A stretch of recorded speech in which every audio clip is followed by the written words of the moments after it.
নমস্কার বন্ধুরা, আপনারা দেখছেন ভারত রেশন। আপনাদের সঙ্গে রয়েছি আমি অমিত। বন্ধুরা, গত পরশুদিন ভারত পাকিস্তানের মধ্যে যে ম্যাচটা হয়েছে, সেই ম্যাচের পরে কিন্তু আমরা শান্ত থাকলেও পাকিস্তানিরা কিন্তু শান্ত নেই।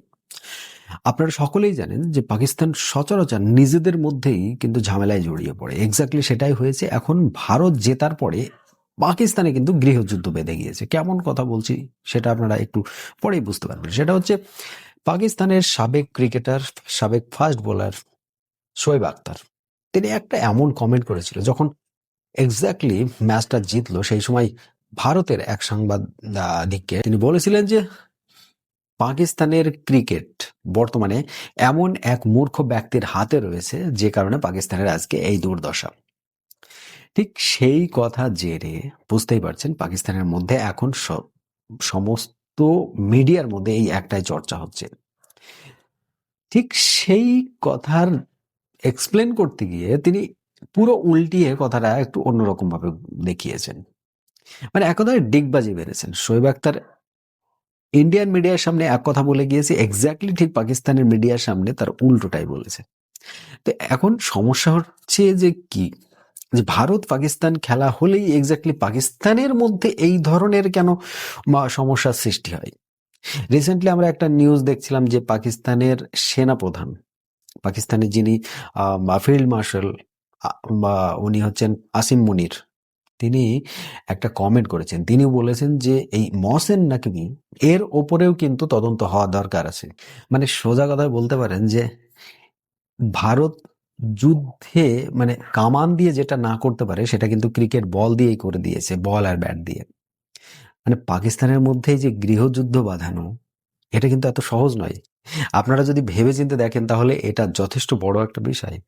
আজকে পাকিস্তানের যে ক্রিকেটারগুলো এতদিন ভারতকে গালাগালি করে এসেছে, তারাই আজকে পাকিস্তানের সেই সমস্ত প্লেয়ার বা সেই সমস্ত আহ, উম, নেতা তাদেরকে গালাগালি করছে যারা তাদের ক্রিকেটকে ধ্বংসের পথে নিয়ে যাচ্ছে।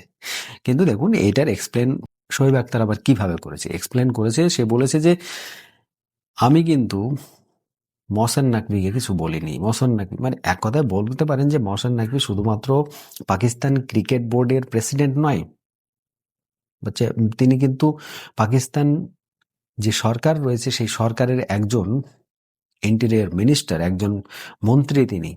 তাই অবশ্যই তার বিপক্ষে কিছু বলতে গেলে যারা পাকিস্তানের খেয়ে পড়েই থাকে তাদের তো একটু ভাবনা চিন্তা করতে হবে।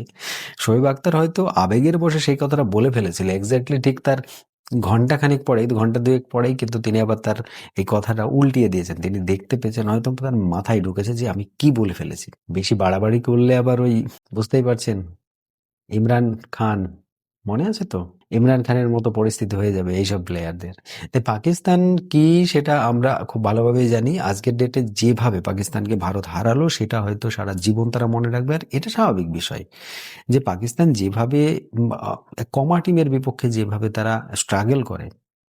আমরা দেখুন একটা ছোট্ট সমীকরণ আপনাদেরকে দেখিয়ে দিচ্ছি। ভারতের সঙ্গে এই যে গ্রুপ পর্বের যে খেলাটা হলো, সেই খেলাতে আপনারা দেখতে পেরেছেন যে আমাদের যে স্ট্যান্ডার্ড বোলার রয়েছে, যেমন ধরুন জাসপ্রীত বুমরা, বরুণ চক্রবর্তী, তো এই সমস্ত বোলারগুলোকে কিন্তু 4 ওভার কমপ্লিট করায় না। একদিন কি দুদিন করিয়েছে, বাকি কোনোদিন 4 ওভার কমপ্লিট করায়নি। কেন করায় না? এক্সপেরিমেন্ট চলে, যে আমরা শুধুমাত্র গ্রুপ পর্ব নিয়ে অত চিন্তা করি না। সামনে যে টিমই থাকুক না কেন, আমরা যদি একবার ভেবে দেখুন তো, বরুণ চক্রবর্তী 2 ওভার বল করে 2টো করে 3টে করে উইকেট নিয়ে যায়। সে যদি 4 ওভার কমপ্লিট করে তাহলে সে তো 5টা উইকেট নেবে। তাহলে সেই ম্যাচটা খুব তাড়াতাড়ি শেষ হবে। কিন্তু তাকে রাখা হচ্ছে কারণ কি? ওটা হচ্ছে আমাদের ট্রাম্প কার্ড।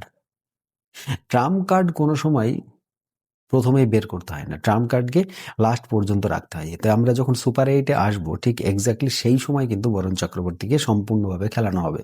তার 4 ওভার কমপ্লিট করানো হবে, তাকে পুরোপুরি ম্যাচে রাখা হবে। তো এক্স্যাক্টলি সেটা আমরা এই প্ল্যানিংয়ে চলি। আর কিন্তু পাকিস্তান কি? পাকিস্তানের মোটিভ হচ্ছে একটাই, যে আমরা কোনো রকমভাবে ভারতকে হারাতে পারলেই হলো। আর কার সঙ্গে কি হচ্ছে না হচ্ছে সে দেখে দরকার নেই। রিসেন্টলি দেখুন, যদি পাকিস্তান গ্রুপ পর্বের ম্যাচ থেকে সুপার 8-এ উঠতে গিয়ে কতটা স্ট্রাগল করছিল। সামান্য একটা পয়েন্ট, ইউএসএ যদি একটা পয়েন্ট এগিয়ে থাকতো, মানে একটা ম্যাচ যদি আর একটা জিততে পারতো ইউএসএ, তাহলে পরে কিন্তু পাকিস্তানের টিকিট কেটে গিয়েছিল। তাই বলি, শুধুমাত্র মুখে বড়াই করে বা বাংলাদেশ বা অন্যান্য দেশের স্বাদ নিয়ে ভারতকে কতটা ছোট করব সেইটা না ভেবে নিজেদের খেলার দিকে একটু জোর দাও, নিজেদের উন্নতি করো। কার ক্ষতি করব সেই চিন্তাটা না করে, যে আমরা ভারতে খেলতে না গেলে ভারতের ক্ষতি হবে, ভারতের ক্রিকেট ধ্বংস হবে, এটা হবে সেটা হবে, ওই সব চিন্তা না করে নিজেদের প্লেয়ারকে মোটিভেট করো, নিজেদের নতুন নতুন প্লেয়ার খুঁজে নিয়ে এসো। দেখুন, ভারতের সঙ্গে হারার পরে অনেক কিছু ঘটেছে, আর আগামী দিনে এর চাইতে আরো বেশি কিছু ঘটবে, সেটা আমরা কিন্তু খুব ভালোভাবে জানি। পাকিস্তান কোনোদিনই ভারতকে সহ্য করতে পারেনি, পারবেও না। সেটা ক্রিকেট বলুন, যুদ্ধ ময়দান বলুন, যেখানেই বলুন না কেন।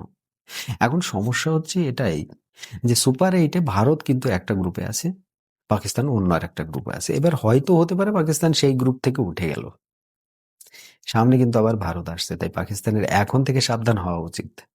অনেকে কি বলছিল জানেন তো, অনেকে বলছিল যে পাকিস্তানের এই যে ভারত পাকিস্তানের যে ম্যাচটা ছিল তারা বয়কট করবো বলেছিল, হয়তো বয়কট করলেই ভালো হতো পাকিস্তানে, কারণ এত গালাগালি তো শুনতে হতো না। পাকিস্তানের মধ্যে এত গৃহযুদ্ধ বাধ্য না আর কি, একে অপরের সঙ্গে এখন যুদ্ধে জড়িয়েছে। সেনাপ্রধানের সঙ্গে আসিম মুনিরের সঙ্গে শোয়েব আখতার, তো এইরকম কে কার পেছনে বাড়ি মারছে, এর কে কার পেছন চেটে বেড়াচ্ছে সেই এখন বোঝা বড় মুশকিল, বুঝলেন তো। যাই হোক, দেখুন পাকিস্তানের ক্রিকেট কোন পথে চলেছে সেটা আমরা খুব ভালোভাবে বুঝতে পেরেছি।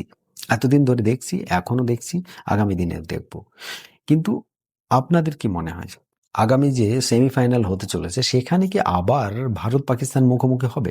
কি মনে হয় অবশ্যই সেটা কমেন্ট বক্সে লিখতে কিন্তু ভুলবেন না। আর আমার চ্যানেলটিকে সাবস্ক্রাইব করবেন যদি আপনাদের ভিডিওটি ভালো লেগে থাকে। আর দেখুন, ক্রিকেট এখন ডেইলি চলছে। আমরাও নেদারল্যান্ডের সঙ্গে আজকে যে ম্যাচটা হলো গতকালকের, সেই ম্যাচটাও কিন্তু আমরা দেখলাম যে আমাদের ভারতের প্লেয়ারও কিন্তু স্ট্রাগল করছিল, আমাদের টপ অর্ডার কোলাপস করেছিল। তারপর যদি সূর্যকুমার, হার্দিক পান্ডিয়া এবং শিবম দুবে যদি সেই জায়গায় হাল না ধরতো, তাহলে কিন্তু আমাদের ভারতের অবস্থাও খারাপ হতে চলেছে। তো আমাদেরকেও কোথাও না কোথাও ইমপ্রুভ করতে হবে। আপনাদের কি মনে হয় সুপার এইটে যে প্রথম ম্যাচ ভারত এবং সাউথ আফ্রিকা, সেই ম্যাচে ভারতের পারফরমেন্স কেমন থাকবে? অবশ্যই সেটা কমেন্ট বক্সে লিখতে বলবেন না। আর আমার ভিডিও ভালো লাগলে একটা লাইক করবেন, শেয়ার করে বন্ধু মহলে সকলের কাছে পৌঁছিয়ে দেবেন। চ্যানেলটিকে সাবস্ক্রাইব করতে কিন্তু বলবেন না। আজকের মতো এই প্রতিবেদন এখানেই সমাপ্ত করব। সকলে ভালো থাকবেন, সুস্থ থাকবেন। ধন্যবাদ।